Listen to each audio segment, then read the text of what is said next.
All right, everybody, welcome. My name is Rod Soto, and I'm your host today for this meeting of Pacific Hackers. Today, we're going to have Asta Sani. We're very thankful that she's here today to present about cyber threat hunting skills. You probably have seen my browser. This is our meetup page, which is meetup.com/ Pacific Hackers. We meet every month, and we are a part of a bigger group, which is we put it under the umbrella of what we call the Percent 27. The Percent 27 was born in Miami with Hack Miami. So Hack Miami is a sister group located in Florida, which is also a meetup, meetup.com/ Hack Miami. And we try to meet every month, and every month we try to bring new um, basically presentations that can help our members. We're an open group. Everybody is welcome. We basically try to help those who are trying to break into cybersecurity, and we have people that have been in the industry for a while and try to help those who are basically trying to break cybersecurity. We have all kinds of professionals from old school hackers, infosec people, people at the academia. We got a very good diverse group, and that makes it pretty interesting. We have a lot of resources. If you need help finding a job, we have a job channel. We have a training channel. We have a tool channel. We have a coding channel. We have a lot of resources for those who are trying to seek help or progress in their careers. I invite you to join us. We have a Discord channel and a Slack channel. I am going to post those links in and then mingle, and don't be afraid to ask any questions. Don't be afraid to try to reach out to somebody. We try to break that old school thing of being cliquish and not being very welcoming. We actually try to be open to everybody, and those who have been in our group know that there's a reason why I choose public and open libraries, because you can come, you like it, great, stay. If you don't, then that's fine. No, there's no catch here. We're not going to charge you anything. There's not like an Herbalife scam. Everything is free here, but it's going to cost you some time. It's your time, an investment. If you really want to break into the industry, and you will meet some very interesting people, all kinds of people. So I invite you to try us out, and we always look forward to expand the community. I believe we have a lot of people from New York. We actually we were very active in New York. We had a garden at one point, but it sort of died off. And we used to participate a lot in Hope. When it was in Hotel, Pennsylvania, I actually run a capture the flag once. I think it was in Hope 2012, and that was the longest capture flag I ever done. It was a full 24-hour, and it was pretty amazing. Me going out and trying to find White Castle in Manhattan at 2, 3 a.m. and those guys were still hitting those boxes, and it was pretty exciting. And that was an amazing con, and hopefully one day we'll do it again. So I will soon post the link for you guys for Discord and Slack. And like I said, today we're gonna have Asta Sani, and she is in New York, and she is instructor at Iron School. And today she's going to be speaking about cyber threat hunting skills. And she's been in the industry for over 5 years. Worked in identity access management, vulnerability management, and SIM. So Asta, if you are ready to go, now I'm going to give you, going to set you as a presenter, and we should be able to start. Thank you so much, Rod, for the lovely introduction. So, Hold on. if everybody's ready. Hold on, let me set you as a presenter. Sure. Let's see, participants, there you are. Roll to center. There you go. Take it away. Thank you so much. So let me share the presentation. So let me know if everybody sees it. That's I can see it. That's cool. Okay. So hi everyone, this is Astha. Today we are going to talk about threat hunting, and we'll be focusing on one specific methodology in threat hunting, which is known as OODA loop.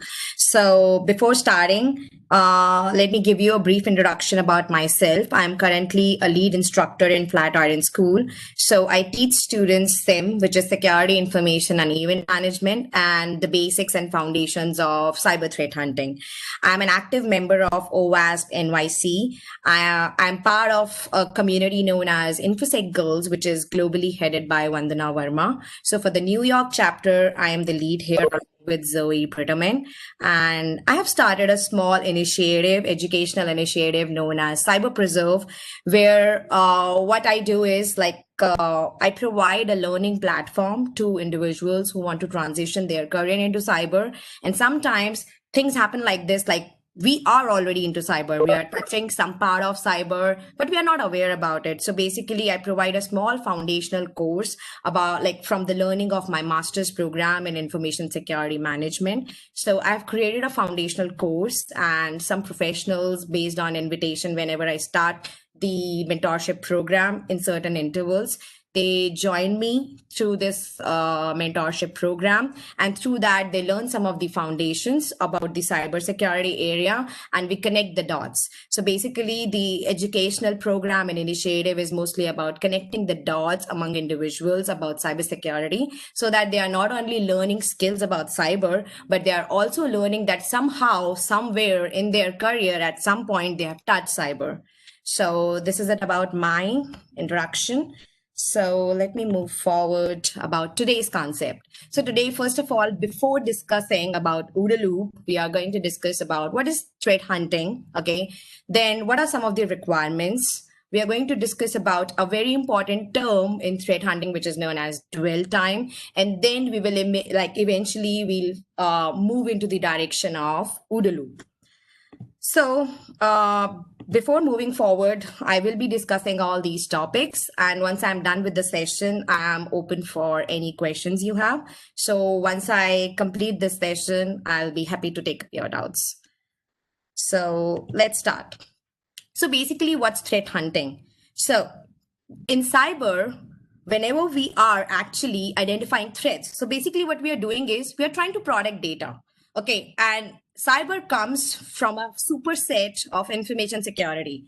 So actually what we are doing is we are trying to protect sensitive data. We are trying to protect information. So all the tools, all the areas, different areas of cyber which you come across, the aim is main, like we are trying to protect data, but these different domains are actually contributing their part for protecting information. So what's threat hunting? Threat hunting term is not new to us. We know we are identifying threats. Everybody can say that, hey, we are doing threats, we are identifying threats, and we are hunting for them, identifying them, and that's how we work in cyber. We are identifying threats.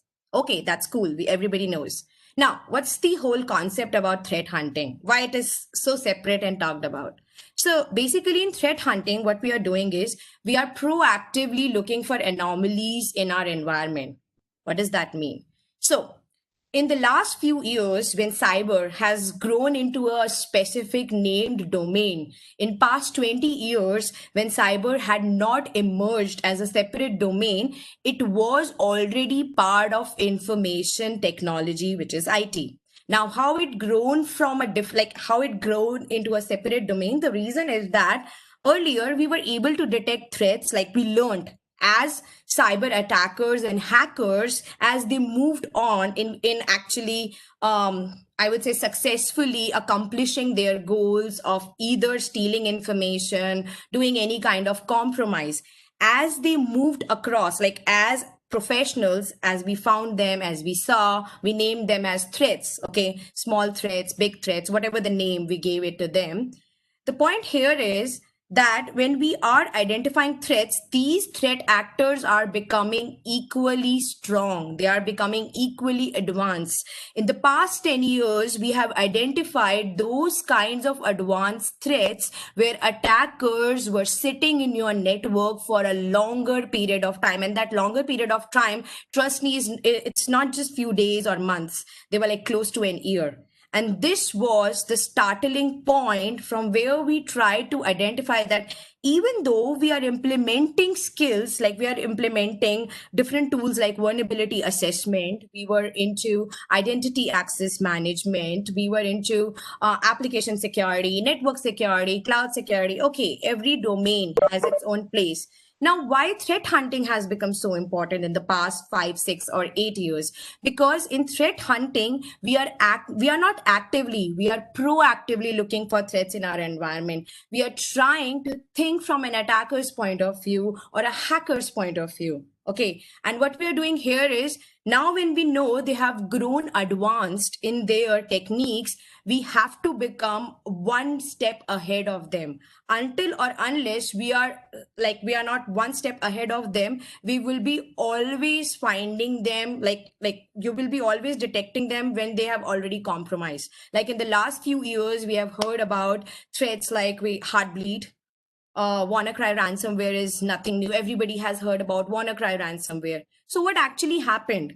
Why somehow in all these attacks, we were not able to identify threat actors and how they were performing these attacks? In some situations, we were ignoring. Maybe we can say that we were not protecting our environment properly. But in some situations where advanced persistent threats like APT1 zero-day attacks. So APTs are known as advanced persistent threats, where attackers are dwelling and living in your environment for a very long period of time. So how can we just protect our organization by being reactive? That we find something, we are finding some compromise, we are finding some indicators of compromises, and then we are taking some action. We identify something and then we are taking actions. So how we can be strong enough to protect our organization just after just using tools and becoming reactive only. So we come up with the technique of cyber threat hunting, where we are not only implementing reactive areas of security,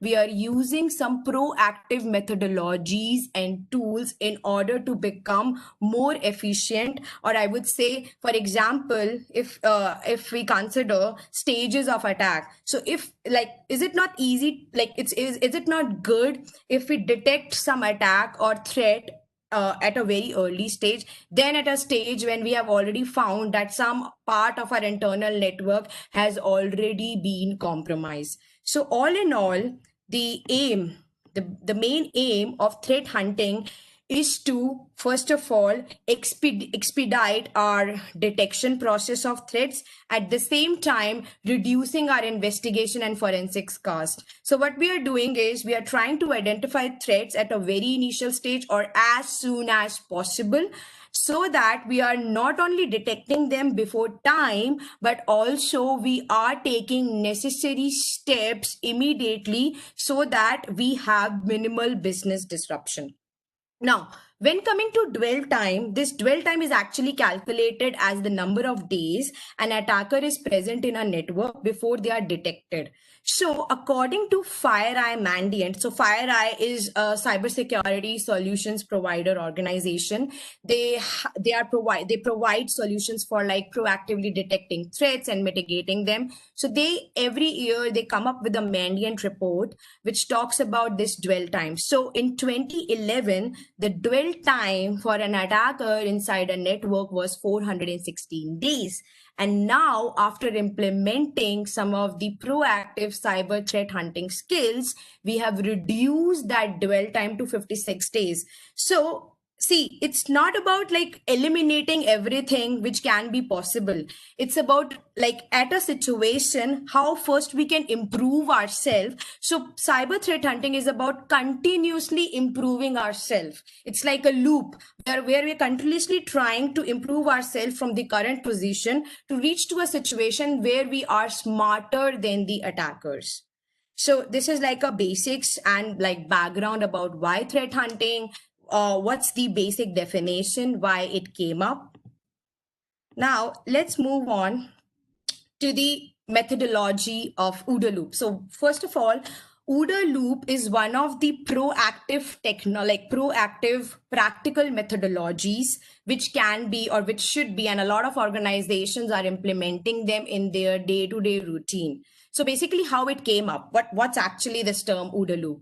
So OODA loop was developed by United States Air Force Colonel John Boyd, okay, and they were at a military, I would say military operations at that time. And why did he came up with this terminology of OODA loop? Why? So OODA loop is like a proactive strategy where, according to your current situation, you are taking some necessary actions which are not only immediate, but they are effective also. So for example, when you are in a battlefield and your enemy is in the opposite, you're fighting, so you do not have time to actually think about the possible solutions and decisions. You have very less time to come up with good techniques, implement them, and at the same time making sure they are effective in your direction. Okay, so whatever techniques, whatever I would say implementation in a battlefield, like for example, if we are in a battlefield, okay, and we know what are the possible weaknesses of our enemy, and suddenly we are in a situation where we can immediately identify what immediate actions we should take so that we are in a win-win situation. So basically this OODA loop came from military operation strategy, where militants, they have minimum time to take good decisions and as well as implement them. So why OODA loop is being used in case of cyber threat hunting? Because in threat hunting, again, we are in an attack situation, though that is not a physical attack and we do not have an enemy, but attacker is our enemy. Okay, if they are trying to attack our organization, they are trying to compromise our information, steal our sensitive information, they are enemies. So if we identify, okay, so the very important thing for us in case of our organization is that if we are trying to protect our organization, it becomes important for us to identify attackers in a very less period of time at the very initial stage. When the attackers are in the very initial stage of attack, it becomes really important for us to identify them, and not only identify them and take necessary actions against them, like whatever possible remediations we can take, removal we can take, investigations we have to do if we identify something. So how to do that in a very short period of time? Because if somebody is in your network, okay, if you find any anomaly in your network, how would you take immediate actions? So OODA loop actually helps you take necessary actions, right actions, and effective actions in a very short duration of time. So the very first stage of OODA loop is observe. So basically, if I let me go back. So the full form of OODA loop is observe, orient, decide, and act. Okay. So observe, orient, decide, act will flow in a way like, for example, you observe something, okay, through any alerts or through your real, in cyber, we use some real-time monitoring tools, and SIM, which is security information and event management, is one of the domain of cyber in which we are performing some real-time monitoring, analysis, investigations. Okay, or same is with your IDS, IPS tools like real-time alerting and stuff. So basically, in the observe stage, we are trying to observe something in our environment. In orient stage, we are trying to make our position in our direction where we are now investigating. And decide means like finally the stage when we have observed something, oriented ourselves, we are taking some necessary decisions and acting upon them. So let's discuss them one by one. Like what are the things, what are the possible tools involved in each stage? So In the observe stage, what we are doing, we are continuously detecting changes around us. So for example, if we are using a SIM tool, okay, and basically in a SIM tool, what we do is we are collecting logs from all possible sources, like possible sources, which is your assets in your organization, which are important to us from security point of view. Okay, so what does that mean? So basically logs are like real-time records, which are generated in systems, in network devices and stuff. And why we are using like the SIM methodology, because using SIM tools, we can perform some real-time monitoring on our data, okay, on our environment using log data. And then we have like IDS, IPS tools, we have vulnerability assessment tools to assess real-time vulnerabilities in our environment. Okay, so now in case of the observe phase, what we are trying to do, we are making sure that our tools, okay,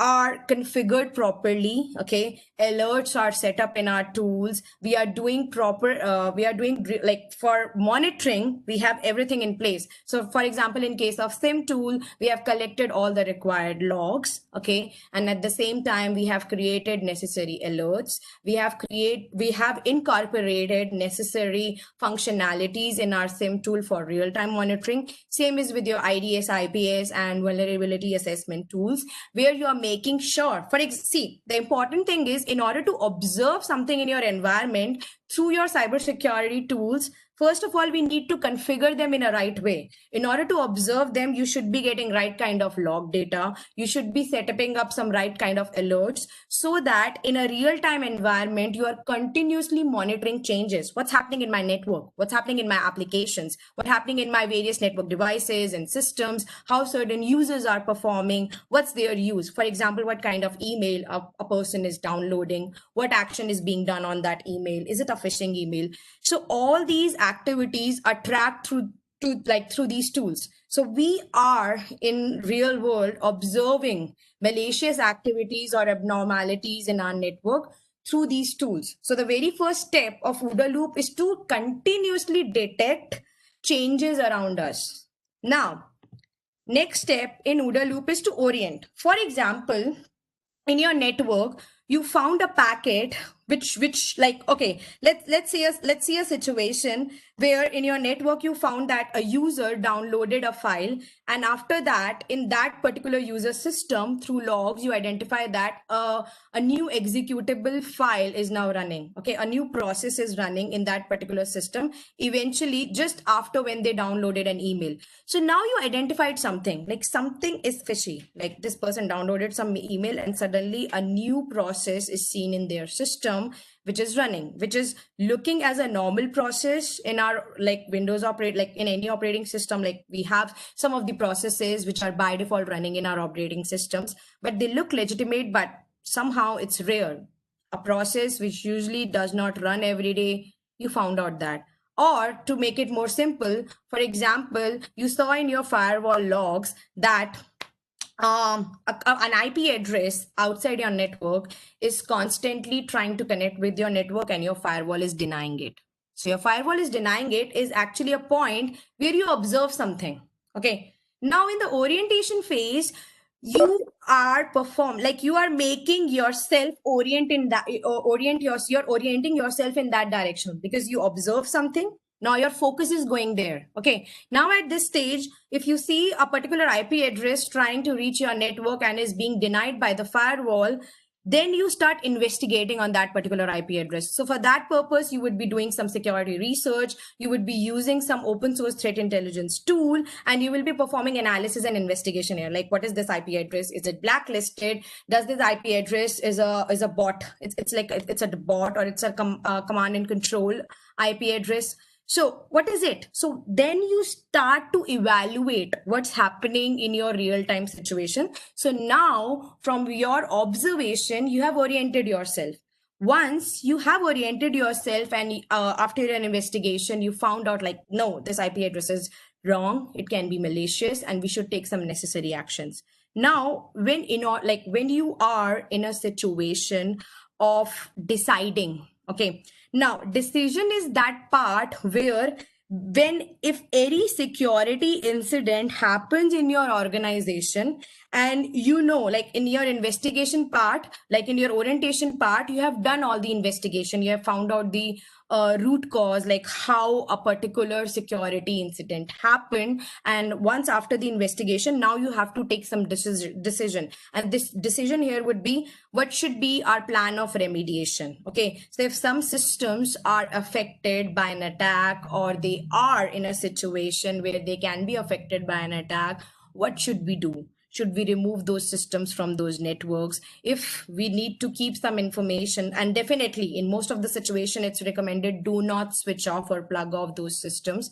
So then what should we do? What should be the necessary actions? Should we place some honeypot? Should we segregate them from our network? And at this particular time, we have to look at our organization's policies and procedures. Okay, so we have to be aligned with all the documentations, policies, and procedures, so that any action which we are taking in response to a attack situation, it should not be, I would say, it should not be anything which is illegal, and we should be taking all the right steps so that there is minimal business disruption. Also, at this point, we are in a situation, we are consulting, like if we have consultants in our organization, so meetings happen, we come up with a remediation plan. Incident response team, they come into picture at this particular situation, that when we have, like, either we have an in-house incident response team, or we actually hire some third-party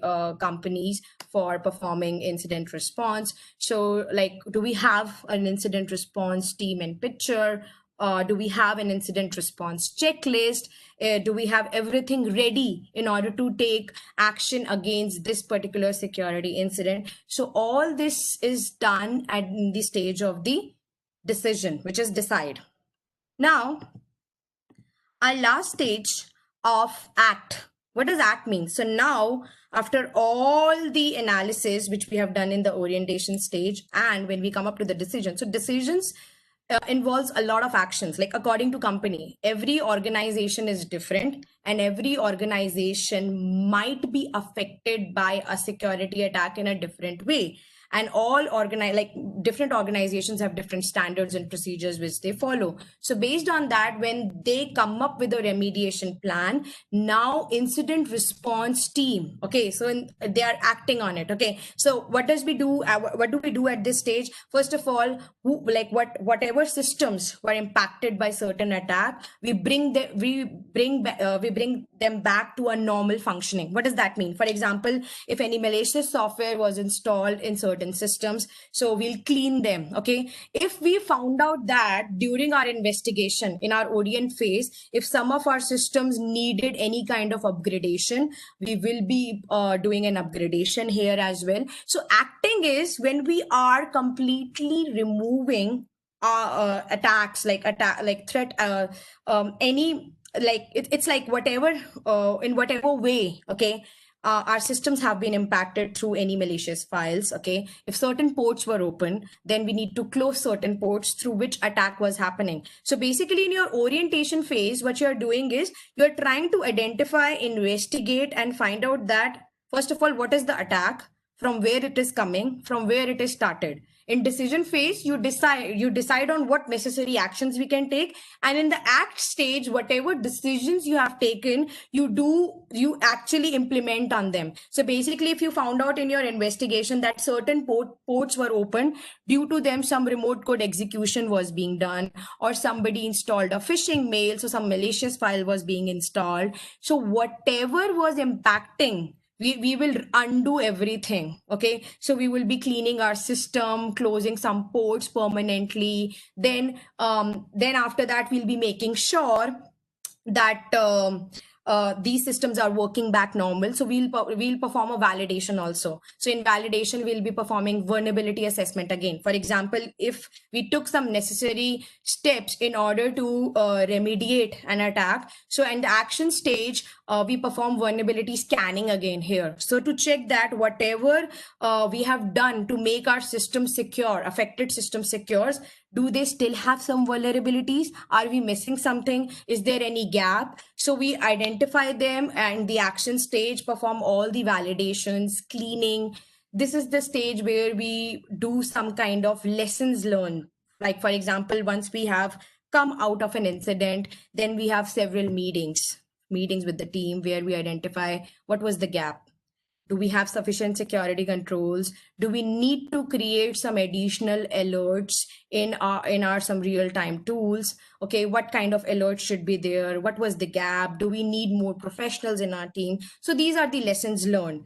Then creating security trainings and awareness. So for example, if certain insecurity incident happen due to negligence or lack of awareness of certain employee, then it becomes nowadays very important to train your employees about common threats so that they identify. For example, if they receive a phishing mail, they would be able to identify it. They will not open such mails. So that becomes an important part. So basically, OODA loop is like a continuous learning loop. Okay, so whatever you have learned here, okay, so whatever you have learned in this whole process of remediating an incident, you kind of improve yourself. Like, what are the things that we should not be doing from the next time?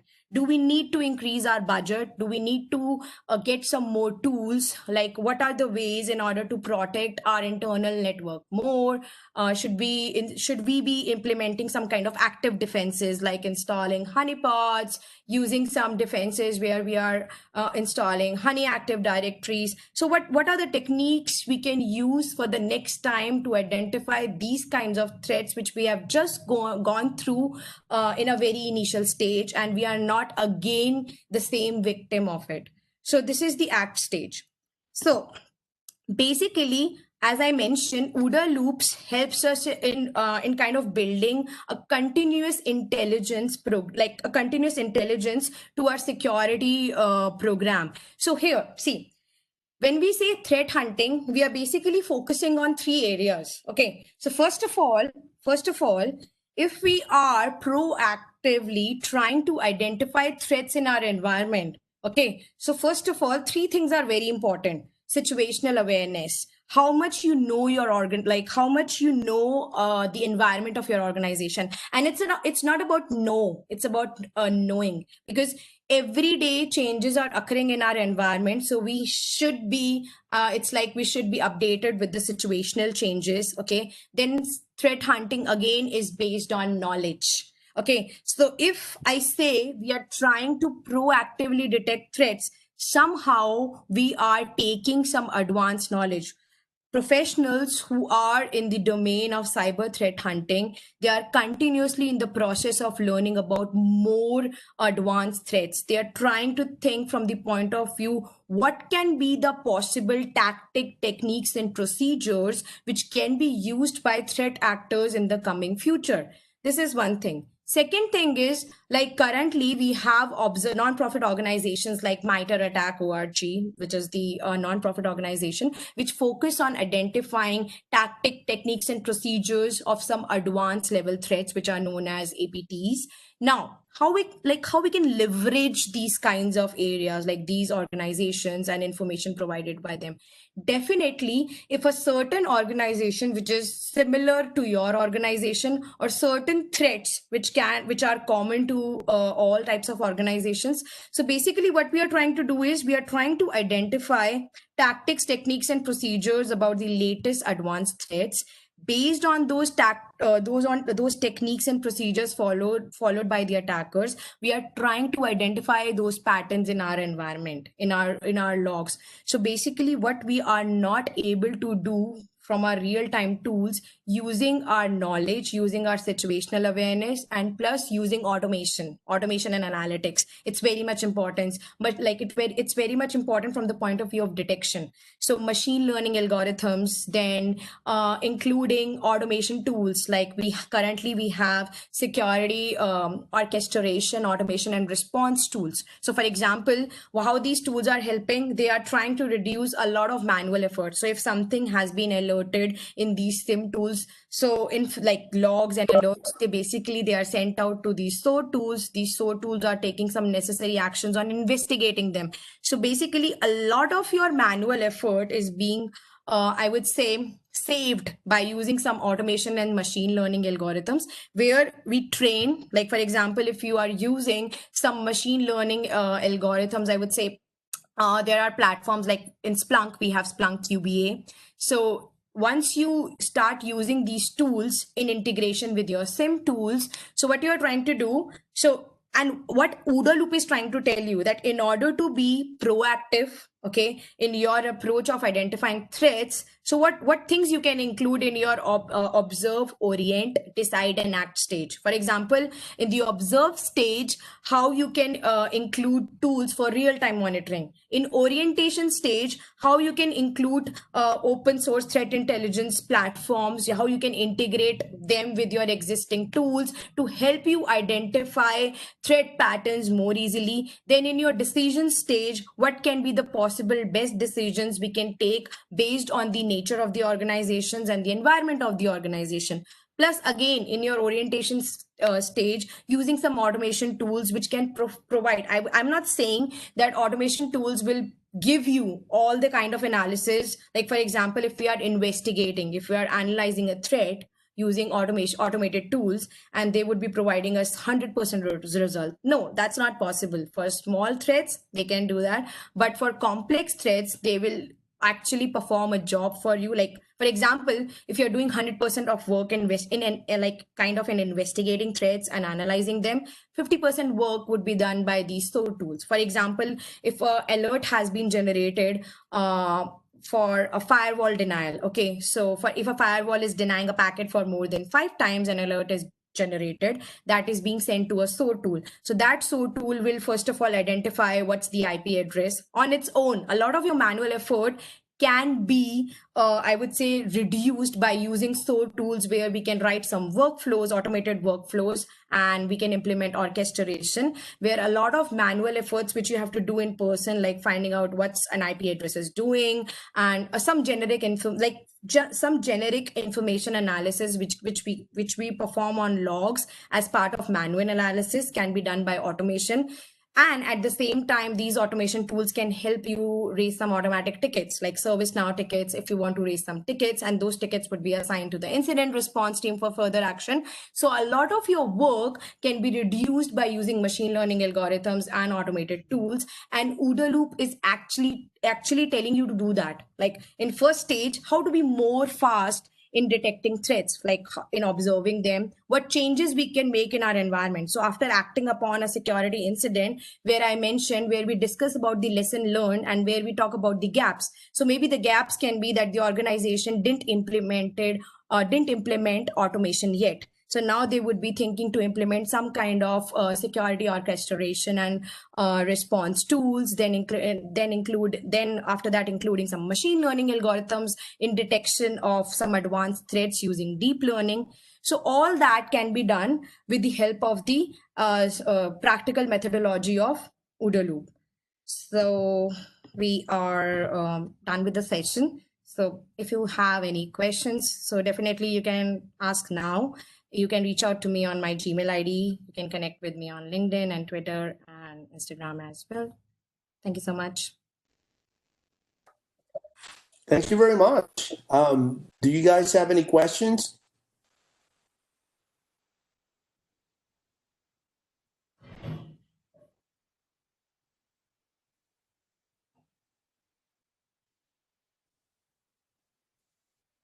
No questions? Okay, I actually posted the Discord invite if you guys want to join. It is in the chat. And I'll thank you very much for attending this meeting. This meeting will be uploaded to our YouTube channel. Go ahead. Somebody has. We have a question.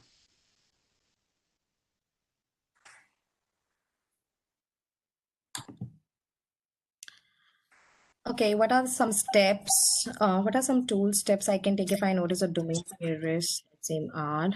Okay, so we can use some open source threat intelligence tools which have some by default list of IP address which are malicious. And for domain names, for example, we have a tool known as a website like software which is known as VirusTotal. We can identify some malicious URL hashes using VirusTotal. Can you suggest a few ways to stay current on the latest threats being used by attackers? So definitely you can there are many, I would say, companies like I just forget some of the names, which are very consistent in providing cyber news about various kinds of attacks. And again, LinkedIn is a good way. Like if you are connected to all the cyber professionals and you connect with them on LinkedIn, so that's the stage, like that's the point where a lot of us are sharing news. Like the latest I saw was an ransomware attack on a coffee machine. So that was very weird and that was very insightful. So I can share like some of the news articles which are like which are definitely writing on cyber only. I can share that on LinkedIn, so, and on Discord as well, so I will do that. And Dave has a question that what is the difference between orient and decide? So Dave, actually in orient, see, if you identify some abnormal pattern, it can be it can be an abnormal network traffic, it can be some kind of anomaly in your application, or it can be some kind of anomaly in your system through logs. So if you identify something abnormal, then it's like in the observation phase, basically what we are trying to do is we are first trying to identify if something is wrong, right or wrong. Okay. Then once you observe something, then you go to the orientations. Orient means you are like you're actually moving your direction. Okay, you're directing yourself in that particular direction. Okay, so it's like once you observe something, now you're looking into that direction into more detail. So orient means where if you find something abnormal, then you try to dig deep down, basically investigate. Now in the investigation phase, we would be including like threat intelligence platforms. So for example, if I think a particular log has some kind of malicious URL or a file hash or an IP address, so definitely here at this stage I would be doing a deep dive investigation in order to find out if whatever I have observed and I'm thinking is right or wrong. Okay, so investigation is not only about finding out what are the root causes of an attack, but always to find out if it is a if it's a it's a false positive or not. So false positive means if some alert or some of your observation you think you identify is malicious, or if you feel that it can be related to a cybersecurity incident, or it can be an initial stage of an attack where you just observe it and you are using your intuition and your knowledge, your situational awareness about the environment of your organization. You observe something, and in the orientation phase, you are performing deep dive investigation. So that's orientation. And in decision, once you have identified what's happening, then you take necessary decision. Like each organization, as I mentioned, is different. So what's the best decision plan for you? Okay, what should we do with the systems which are already being affected?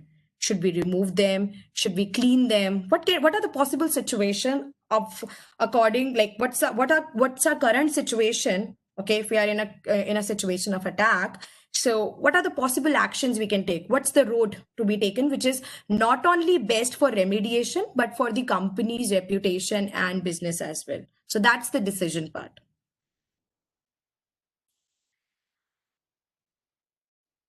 Yeah, I do have some books with me as well on cyber threat hunting guide. So I can share that as well. Okay, so is it correct to say that Orient is focused observation? Orientation is based on observation. It is dependent on observation. If you are not configuring your tools properly for monitoring, definitely your orientation can also be wrong. Okay, you can be missing something, but you can be guessing something right as well. So basically, I would say, the major stage where we have to be very cautious is the observation stage. It all depends on our observation. If we are configuring our tools right, then definitely our observation will be right, and our orientation will also be right. So orientation is like a direction which we take. If you, like for example, if in a sky you're looking for a bird, okay, and you start observing it, and then you orient yourself in the direction of the bird's movement. So it's like that. I was also going to say that we do have a threat intel channel in Discord and a Slack, and it's basically like a crowdsourced channel where members post things that they believe they're relevant. Any other questions?